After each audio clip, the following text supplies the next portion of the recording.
ನಮಸ್ಕಾರ ವೀಕ್ಷಕರು, on spot ನ್ಯೂಸ್ಗೆ ಸ್ವಾಗತ. ನಾನು ಸಂಗೀತ. ಉಪಮುಖ್ಯಮಂತ್ರಿ ಡಿಕೆ ಶಿವಕುಮಾರ್ ಅವರು ಇಂದು ಕಲಬುರಗಿಯ ಐವನ್ಶೈ ಅತಿಥಿ ಗೃಹದಲ್ಲಿ ಸಾರ್ವಜನಿಕರ ಅಹವಾಲು ಸ್ವೀಕರಿಸಿದರು. ಕಲಬುರಗಿ ಜಿಲ್ಲಾ ಪ್ರವಾಸದಲ್ಲಿರುವ ಉಪಮುಖ್ಯಮಂತ್ರಿ ಡಿಕೆ ಶಿವಕುಮಾರ್ ಅವರು ಐವನ್ಶೈ ಅತಿಥಿ ಗೃಹದಲ್ಲಿ ಸಾರ್ವಜನಿಕರ ಹಾಗೂ ವಿವಿಧ ಸಂಘ ಸಂಸ್ಥೆಗಳ ಅಹವಾಲು ಸ್ವೀಕರಿಸಿದರು.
ಆಗಿರೋ ವಿಷಯದಲ್ಲಿ ಇನ್ನೂ ಕೂಡ ಮನೆ ಕಂಪ್ಲೀಟ್ ಆಗಿಲ್ಲ. ಅವ್ರು ಬಿಲ್ ಕೂಡ ಪೇಡ್ ಮಾಡಿಲ್ಲ. ಒಂದೇ ಏರಿಯಾ ಸರ್, ಇಲ್ಲಿ 23 ಏರಿಯಾ ಇಲ್ಲಿ ಹಾಗೂ ಚಿಂಚೋಳಿ ತಾಲೂಕಲ್ಲಿ ಕೂಡ ಹಂಗೆ ಆಗಿದೆ ಸರ್. ಆಮೇಲೆ ಜವರಿಗೆಲ್ಲಿ ಕೂಡ ಹಂಗೆ ಆಗಿದೆ 500 ಮನೆಗಳು. ಆಮೇಲೆ ರಾಯಚೂರು ಕೂಡ ಅದೇ ರೀತಿ, ಅದೇ ಅವರೇ ಒಬ್ಬರೇ ಎಜುಕೇಟ್ ಇಂಜಿನಿಯರ್ ಸರ್. ಸಮಸ್ಯೆ ಮ್ಯಾಲಿಗೆ ಬೇಕಾಗ್ತದೆ ಸೆಂಟ್ರಿಗೆ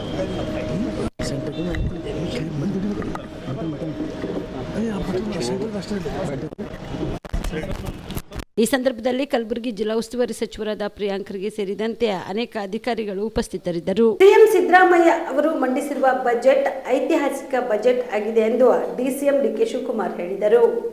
ಕಲಬುರಗಿಯಲ್ಲಿ ಇಂದು ಸುದ್ದಿಗಾರರೊಂದಿಗೆ ಮಾತನಾಡಿದ ಅವರು 4 ಲಕ್ಷ ಕೋಟಿ ರೂಪಾಯಿ ಮೀರಿದ ಬಜೆಟ್ ಇದಾಗಿತ್ತು. ಎಲ್ಲ ವರ್ಗಕ್ಕೂ ಸಮತೋಲನ ಕೊಟ್ಟಿರುವ ಬಜೆಟ್ ಇದಾಗಿದೆ. ನಾವು ಮಾತು ಕೊಟ್ಟಂತೆ ಕಲ್ಯಾಣ ಕರ್ನಾಟಕಕ್ಕೆ 5,000 ಕೋಟಿ ನೀಡಿದ್ದೇವೆ. ಇನ್ನು ತುಂಗಭದ್ರಾ ನದಿಯಿಂದ 25ರಿಂದ 30 ಟಿಎಂಸಿ ಲ್ಯಾಪ್ಸ್ ಆಗಿದೆ. ಇದಕ್ಕೆ ಹೊಸದೊಂದು ಅಣೆಕಟ್ಟು ಕಟ್ಟಲು ಸರ್ಕಾರ ಚಿಂತನೆ ನಡೆಸಿದೆ ಎಂದು ಡಿಕೆ ಶಿವಕುಮಾರ್ ಹೇಳಿದರು.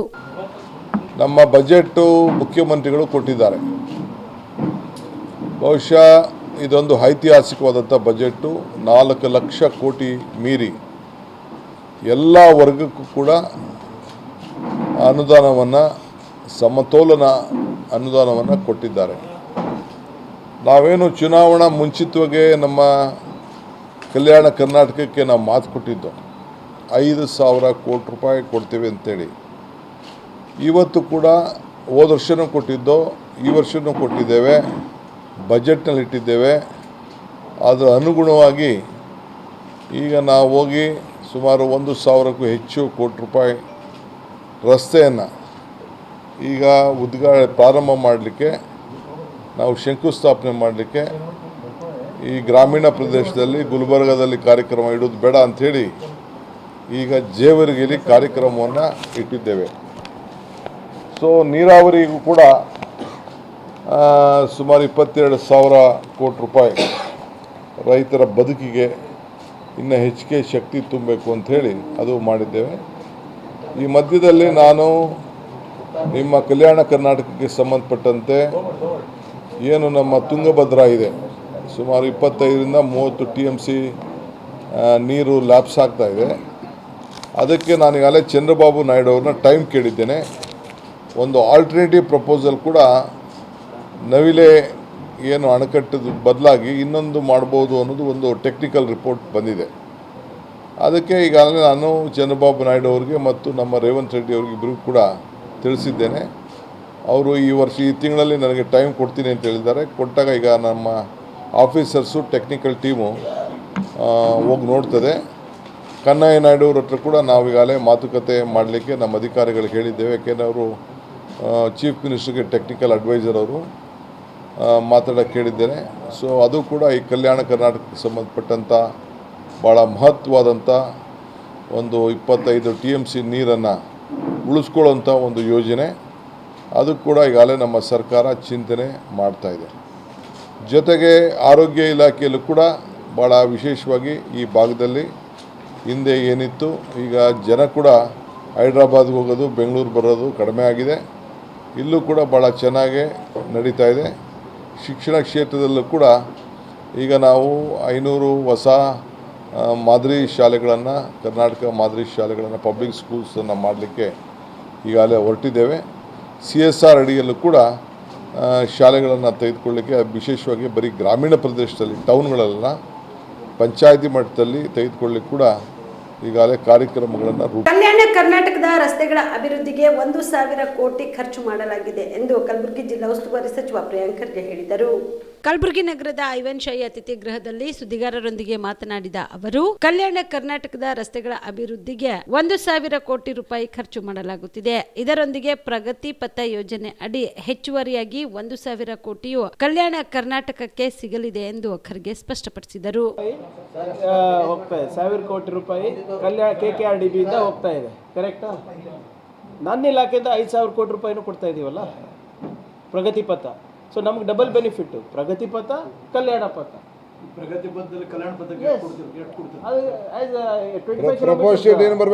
ಕಿಲೋಮೀಟರ್ಸ್ ಪರ್ ಕಾನ್ಸ್ಟಿಟ್ಯೂನ್ಸಿ 1,000 ಕೋಟಿ ಅಂದ್ರೆ ಬೇರೆ ಎಲ್ಲರ ಕಡೆ 25 ಬಂದರೆ ನಮ್ಗೆ 50 ಬರುತ್ತೆ.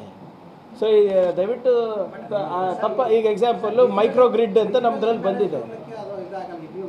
ನೀವು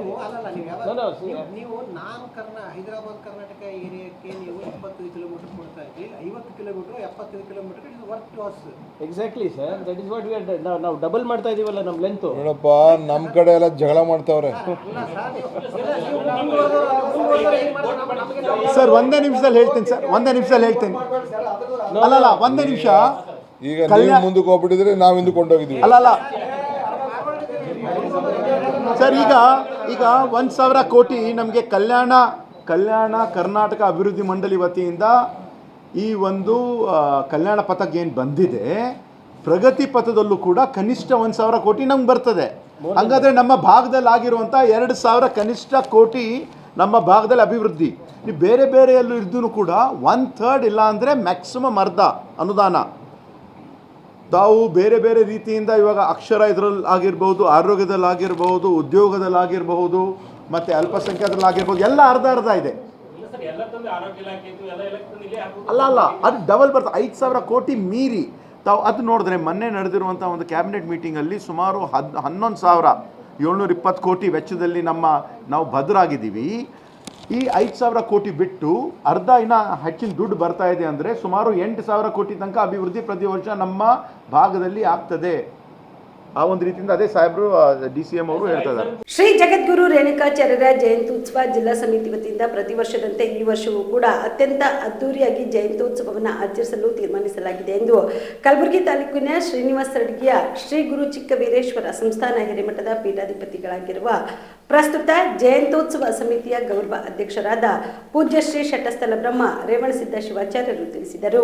ಕಲಬುರಗಿಯ ಪತ್ರಿಕಾ ಭವನದಲ್ಲಿ ಕರೆದ ಸುದ್ದಿಗೋಷ್ಠಿಯನ್ನು ಉದ್ದೇಶಿಸಿ ಮಾತನಾಡಿದ ಅವರು, ಕಲಬುರಗಿ ಜಿಲ್ಲಾಡಳಿತ ಹಾಗೂ ಜಯಂತ್ಯೋತ್ಸವ ಸಮಿತಿಯ ಸಹಯೋಗದೊಂದಿಗೆ ಮಾರ್ಚ್ 9, 10, 11ರಂದು 3 ದಿನಗಳ ಕಾಲ ಕಲಬುರಗಿ ನಗರದ ಶ್ರೀ ಜಗಜ್ಯೋತಿ ಬಸವೇಶ್ವರರ ಪುತ್ಥಳಿ ಹಿಂದೆ ಇರುವ ಬಸವ ಸಾಂಸ್ಕೃತಿಕ ವೇದಿಕೆಯಲ್ಲಿ ಪ್ರತಿದಿನ ಸಂಜೆ 6 ಗಂಟೆಯಿಂದ 8 ಗಂಟೆವರೆಗೆ ಶ್ರೀ ಜಗದ್ಗುರು ರೇಣುಕಾಚಾರ್ಯರ ಸಮಾಜೋಧಾರ್ಮಿಕ ಕೊಡುಗೆಗಳ ಕುರಿತು ವಿಶೇಷ ಉಪನ್ಯಾಸ ಕಾರ್ಯಕ್ರಮವನ್ನು ಬೀದರ್ ಜಿಲ್ಲೆಯ ಗೋರ್ಟ ಮತ್ತು ಬೆಳಮಖೇಡ ಸಂಸ್ಥಾನ ಹಿರೇಮಠದ ಪೂಜ್ಯ ಶ್ರೀ ಶಟಸ್ಥಲ ಬ್ರಹ್ಮ ಡಾಕ್ಟರ್ ರಾಜಶೇಖರ ಶಿವಾಚಾರ್ಯ ಮಹಾಸ್ವಾಮಿಗಳು ಉಪನ್ಯಾಸ ನೀಡಲಿದ್ದು 3 ದಿನಗಳ ಕಾಲ ಜರುಗುವ ಕಾರ್ಯಕ್ರಮಕ್ಕೆ ಕಲಬುರಗಿ ಜಿಲ್ಲೆಯ ಹರಗುರು ಚರಮೂರ್ತಿಗಳು, ಸಚಿವರು, ಶಾಸಕರುಗಳು, ರಾಜಕೀಯ ಧುರೀಣರು, ಗಣ್ಯಮಾನ್ಯರು, ಸಾಧಕರು ಮತ್ತು ವೀರಶೈವ ಲಿಂಗಾಯತ ಸಮಾಜದ ಬಾಂಧವರು ಶ್ರೀ ಜಗದ್ಗುರು ರೇಣುಕಾಚಾರ್ಯರವರ ಸದ್ಭಕ್ತರುಗಳು ಭಾಗವಹಿಸಲಿದ್ದಾರೆ ಎಂದರು. ಇನ್ನು ಸಮಾಜಮುಖಿಯಾಗಿ ಕಾರ್ಯನಿರ್ವಹಿಸಿ ಸಾಧನೆ ಮಾಡಿದ ಸಾಧಕರಿಗೆ ವಿಶೇಷವಾಗಿ ಸತ್ಕಾರ ಕಾರ್ಯಕ್ರಮ ಜರುಗಲಿದೆ ಎಂದರು. ಇನ್ನು ಮಾರ್ಚ್ 12ರಂದು ಬೆಳಗ್ಗೆ 8 ಗಂಟೆಗೆ ನಗರದ ಚೌಕ್ ಪೊಲೀಸ್ ಸ್ಟೇಷನ್ ಎದುರುಗಡೆಯಿಂದ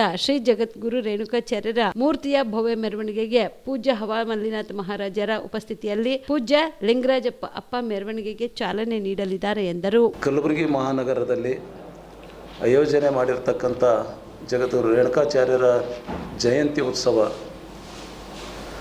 ಪ್ರತಿ ವರ್ಷ ವಿಜೃಂಭಣೆಯಿಂದ ಮಾಡುವಂಥ ಜಗದ್ಗುರು ರೇಣುಕಾಚಾರ್ಯರ ಜಯಂತಿ ಬರುವ 12ನೇ ತಾರೀಕು ಕಲಬುರಗಿಯಲ್ಲಿ ಭಾಳ ದೊಡ್ಡ ಪ್ರಮಾಣದಲ್ಲಿ ಉತ್ಸವ ಜೊತೆಯಲ್ಲಿ ಸಮಾಜದ ಚಿಂತನೆಯನ್ನು, ಸಮಾಜದ ಸಂಘಟನೆಯನ್ನು ಕೂಡ ಈ ಉತ್ಸವ ಕಾರ್ಯಕ್ರಮದ ನಿಮಿತ್ತವಾಗಿ, ಜಯಂತಿ ಉತ್ಸವದ ನಿಮಿತ್ತವಾಗಿ ಕಲಬುರಗಿಯಲ್ಲಿ ಉತ್ಸವ ಸಮಿತಿಯವರು ಹಮ್ಮಿಕೊಂಡಿರ್ತಕ್ಕಂಥದ್ದು. ಫಾಲ್ಗುಣ ಶುದ್ಧ ತ್ರಯೋದಶಿ 12/3/2025 ಈ ಜಯಂತಿಯನ್ನು ಆಚರಣೆ ಮಾಡುವಂಥದ್ದು. ಆ ಜಯಂತಿಯ ನಿಮಿತ್ತವಾಗಿ ಮುಂಚಿತವಾಗಿ 3 ದಿವಸಗಳ ಪರ್ಯಂತರವಾಗಿ ಸಮಾಜ ಧಾರ್ಮಿಕ ಕೊಡುಗೆಗಳ ಕುರಿತು ಉಪನ್ಯಾಸವನ್ನು ಕೂಡ ಈ ಕಾರ್ಯಕ್ರಮದ ನಿಮಿತ್ತವಾಗಿ ಹಮ್ಮಿಕೊಂಡಿರ್ತಕ್ಕಂಥದ್ದು. ದಿನಾಂಕ 9, 10, 11 ತಾರೀಕು 3 ದಿವಸಗಳ ಪರ್ಯಂತರವಾಗಿ ಧರ್ಮ ಜಾಗೃತಿಯ ಜೊತೆಯಲ್ಲಿ ಜಯಂತಿ ಉತ್ಸವಕ್ಕೆ ಬರಮಾಡಿಕೊಂಡು ಅವರಿಗೂ ಕೂಡ ಸನ್ಮಾನವನ್ನು ಮಾಡಬೇಕು ಅಂತಕ್ಕಂಥ ಉದ್ದೇಶದಿಂದ ವಿಜಯಲಕ್ಷ್ಮಿ ದೇಶಮಾನೆ ಅವರನ್ನು ಆ ಕಾರ್ಯಕ್ರಮಕ್ಕೆ ಆಹ್ವಾನ ಮಾಡಿದ್ದಾರೆ. ಅವರು ಕೂಡ ಬರುವಂಥವ್ರು ಅದಾರೆ.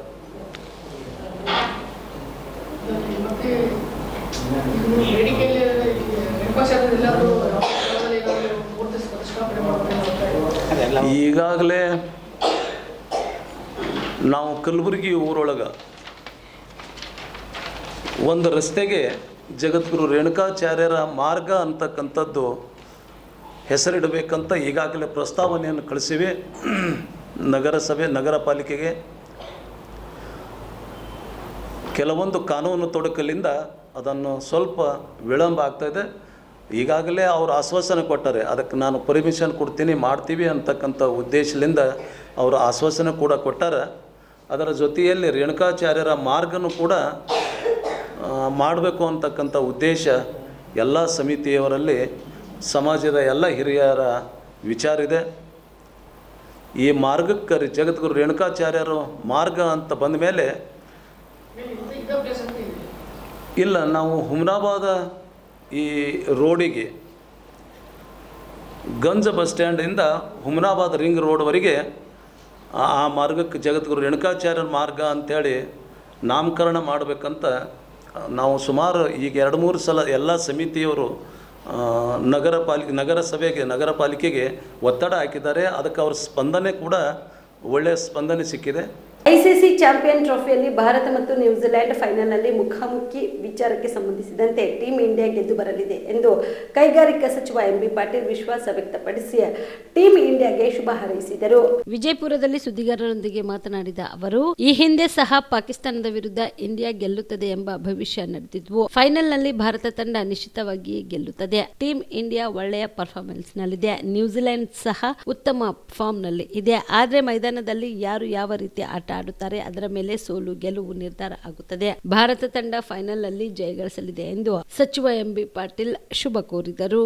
ಬಲಿಷ್ಠಾನಗಳನ್ನ ನಾಳೆ ಟೀಮ್ ಇಂಡಿಯಾಗೆ ವಿಶ್ ಮಾಡಿ ಭವಿಷ್ಯವಾಣಿ ನಮ್ಮದು ಭಾರತ ತಂಡ ನಿಶ್ಚಿತವಾಗಿಯೂ ಕೂಡ ಗೆಲ್ತದೆ. ಒಳ್ಳೆ ಫಾರ್ಮ್ನಲ್ಲಿದೆ. ಅದರರ್ಥ ವಿರೋಧ ತಂಡಗಳು ಕೂಡ ಅವರು ಕೂಡ ತಮ್ಮ ಸ್ಪರ್ಧಾತ್ಮಕ ಮಾಡ್ತಾರೆ. ಕೆಲವೊಮ್ಮೆ ಯಾರು ಆ ದಿವಸ ಒಳ್ಳೆಯ ಆಟ ಆಡ್ತಾರೆ ಅದರ ಮೇಲೆ ಎಲ್ಲವೂ ಕೂಡ ಆಗಿರ್ತದೆ. ಹೀಗಾಗಿ ನಾನು ಭಾರತ ತಂಡಕ್ಕೆ ಶುಭವನ್ನು ಕೋರ್ತೇನೆ ಮತ್ತು ಭಾರತ ತಂಡ ಜಯಗಳಿಸ್ತದೆ ಅಂತ ಸಂಪೂರ್ಣವಾದಂಥ ವಿಶ್ವಾಸ ಇದೆ. ಈಗ ಅದನ್ನು ವರ್ಕೌಟ್ ಮಾಡಬೇಕಾಗ್ತದೆ. ವರ್ಕೌಟ್ ಮಾಡಿ ಒಂದು ದಿವಸ ಇನ್ನೂ ಅದು ಏನು ಸಂಧಾನದ ರೇಟು ಫಿಕ್ಸ್ ಆಗಿಲ್ಲ. ಈಗ ಅದು ಫಿಕ್ಸ್ ಆಗದೆ ಹಣ ಇಡುವಂಥ ಪ್ರಶ್ನೆ ನೀವು ಬರೋದಿಲ್ಲ. ಅವಶ್ಯಕತೆ ಬಿದ್ದಾಗ ಹಣ ಇಡ್ತೀವಿ. ನಿರ್ಣಯನ ಮುಖ್ಯಮಂತ್ರಿಗಳು ಮಾಡಿದ್ದಾರೆ. 70,000 ಎಕರೆಗಳನ್ನ ಏನು ಮುಳುಗಡೆ ಆಗ್ತದೋ ಅದನ್ನು ತೆಗೆದುಕೊಳ್ಬೇಕಂತ ನಿರ್ಣಯನ ಹೋರಾಟಗಾರರೆಲ್ಲರ ಜೊತೆಗೆ ಆಗಿದೆ. ಎಲ್ಲ ಫಾರ್ಮಾಲಿಟೀಸ್ ಕಂಪ್ಲೀಟ್ ಮಾಡಬೇಕಂದ್ರೆ 4-5-6 ತಿಂಗಳು ಅದಕ್ಕೆ ಹೋಗ್ತದೆ.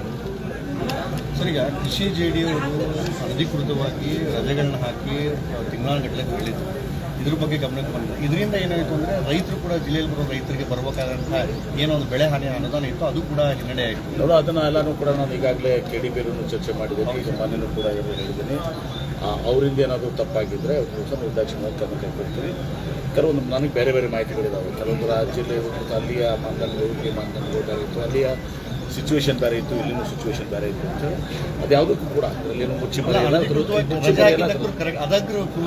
ಅದರಲ್ಲಿ ಅಧಿಕೃತವಾಗಿ ರಜೆ ಹಾಕಿದೆ. ಅನಧಿಕೃತವಾಗಿ ರಜೆ ಹಾಕಿ ಕ್ರಮ ಕೈಗೊಳ್ತಾರೆ. ಸರ್ ಇನ್ನೊಂದು ಈ ಬಜೆಟ್ ಸರ್ ಇದು ಮುಸ್ಲಿಮರಿಗೆ ಹೆಚ್ಚು ಮನೆ ಕೊಟ್ಟಿದ್ದಾರೆ, ಹಾಗಾಗಿ ಇದು ಸಾಬರ್ ಬಜೆಟ್ ಅಂತೇಳಿ ಬಿಜೆಪಿ ಎಲ್ಲರಿಗೂ ಕೊಟ್ಟಿದ್ದೀವಿ, ಎಲ್ಲ ವರ್ಗದ ಜನರಿಗೆ ಕೊಟ್ಟಿದ್ದೀವಿ, ಹಿಂದುಳಿದವ್ರಿಗೆ ಕೊಟ್ಟಿದ್ದೀವಿ, ದಲಿತರಿಗೆ ಕೊಟ್ಟಿದ್ದೀವಿ.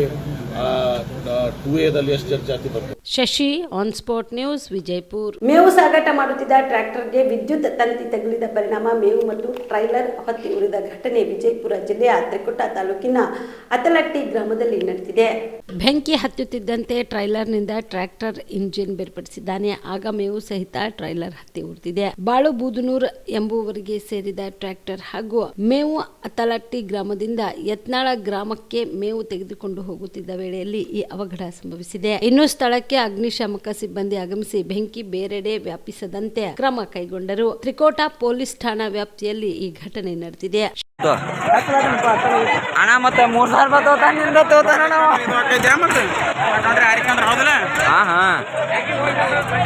ವಾಟ್ ಅವ್ರು 3,000 ತೋತಾರ. ನಂಬರ್ ಏಟ್ ಅದ್ರದ್ದು? Number eight? 01 ಅತಾಲಟ್ಟಿಯಲ್ಲಿ ದುರಂತವಾದ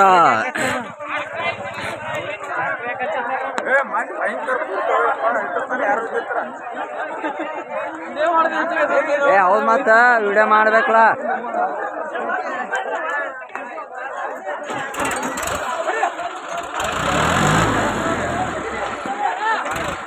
ಹೆಂಗತ್ತದು?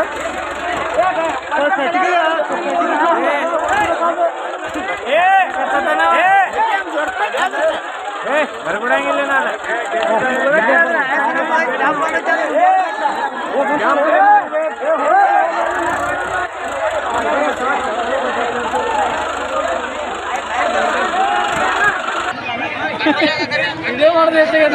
ಹೌದು ಮತ್ತ ವಿಡಿಯೋ ಮಾಡ್ಬೇಕಲ್ಲ.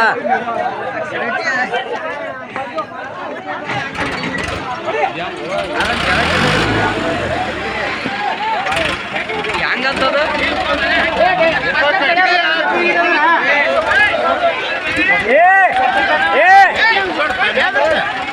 ಬರ್ಕೊಡಂಗಿಲ್ಲ ನಾನು.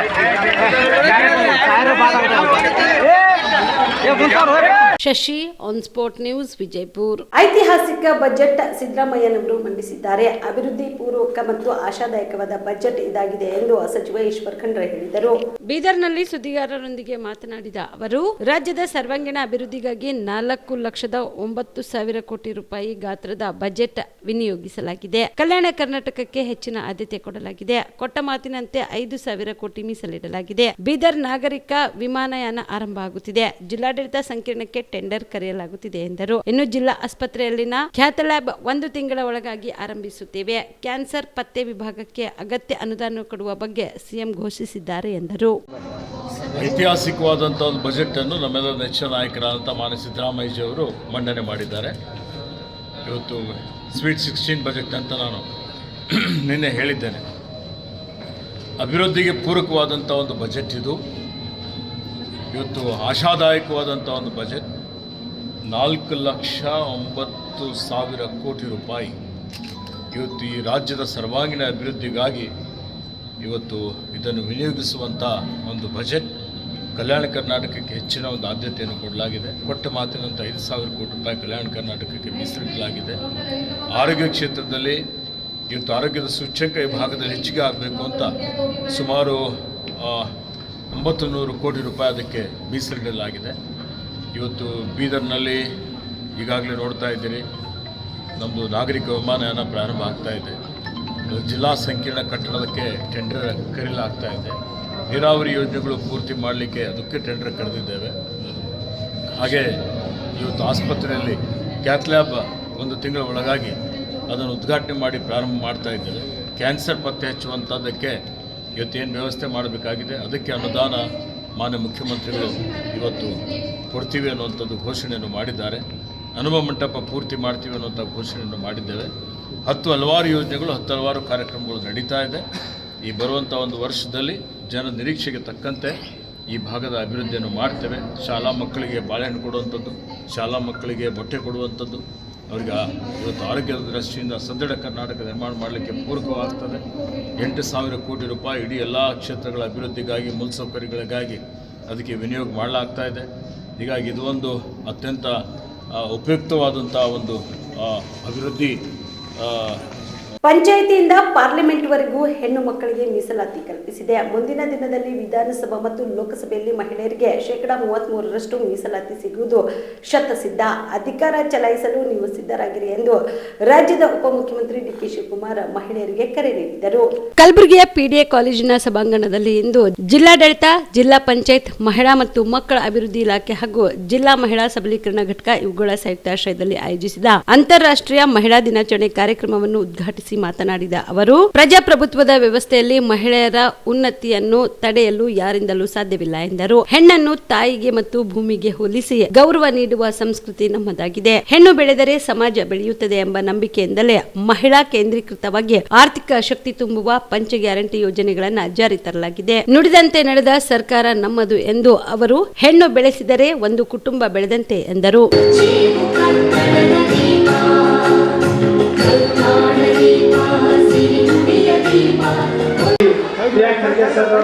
ಗ್ರಾಮೀಣಾಭಿವೃದ್ಧಿ ಮತ್ತು ಪಂಚಾಯತ್ ರಾಜ್ ಮಾಹಿತಿ ತಂತ್ರಜ್ಞಾನ ಮತ್ತು ಸಚಿವರು ಹಾಗೂ ಸಂಸ್ಕೃತಿ ಅದೇ ರೀತಿಯಾಗಿ ಅದೇ ರೀತಿಯಾಗಿ ಎಂ.ಐ. ಪಾಟೀಲ್ ಸರ್ ಅವರು ಅಧ್ಯಕ್ಷರು ಕಲ್ಯಾಣ ಕರ್ನಾಟಕ ರಸ್ತೆ ಸಾರಿಗೆ ನಿಗಮ.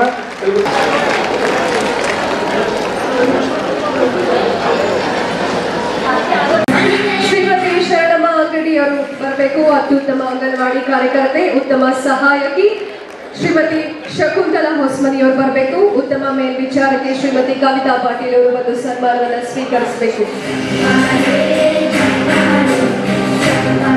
ಮುಂದಿನ ಇಲಾಖೆಯ ವಿವಿಧ ಯೋಜನೆಗಳ ಫಲಾನುಭವಿಗಳಿಗೆ ಸೌಲಭ್ಯವನ್ನು ವಿತರಣೆ ಮಾಡುವಂತಹ ಕಾರ್ಯಕ್ರಮ. ಬಹಳಷ್ಟು ಜನ ಇರುವುದರಿಂದ ಕೇವಲ 5 ಜನರಿಗೆ ಮಾತ್ರ ನಾವು ಸಾಂಕೇತಿಕವಾಗಿ ಸುಕನ್ಯಾ ಸಮೃದ್ಧಿ ಪಾಸ್ಬುಕ್ ವಿತರಣೆಯನ್ನ, ಬಾಲ್ಯ ವಿವಾಹವನ್ನು ತಡೆಗಟ್ಟುವುದು, ಹೆಣ್ಣು ಮಕ್ಕಳ ಶಿಕ್ಷಣ ಮಟ್ಟ, ಆರೋಗ್ಯ ಮಟ್ಟ ಉತ್ತಮಪಡಿಸಿ ಸರ್ವಾಂಗೀಣ ಅಭಿವೃದ್ಧಿಗೆ ಈ ಯೋಜನೆ ಸಹಕಾರಿಯಾಗಿದೆ.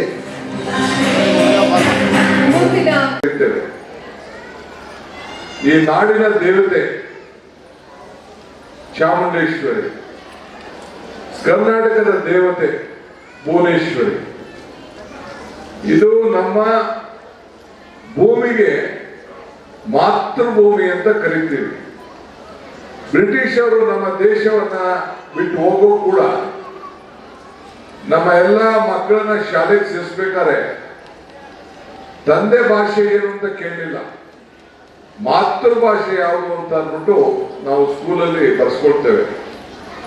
ಅಂದ್ರೆ ಪ್ರತಿಯೊಂದು ಮನೆಯಲ್ಲೂ ಕೂಡ ನಾವು ಹೆಣ್ಣು ಕುಟುಂಬದ ಕಣ್ಣು ಅಂತ ಹೇಳಿ, ಹೆಣ್ಣಿಂದನೇ ನಮ್ಮ ಸಮಾಜ ಬೆಳೆಯುತ್ತದೆ ಅಂತ ಹೇಳಿ ಇವತ್ತು ನಾವೆಲ್ಲ ಒಪ್ಪಿ ಈ ಕಾರ್ಯಕ್ರಮವನ್ನು ನಾವು ಹಮ್ಮಿಕೊಂಡಿದ್ದೇವೆ. ಹೆಣ್ಣು ಮಕ್ಕಳಿದ್ರೆ ಮನೆ ಕನ್ನಡಿ ಇದ್ದಂಗೆ ಅನ್ನೋದು ಕೂಡ ನಮ್ಮ ಹಳ್ಳಿಗಳಲ್ಲಿ ಗಾದೆ ಇದೆ.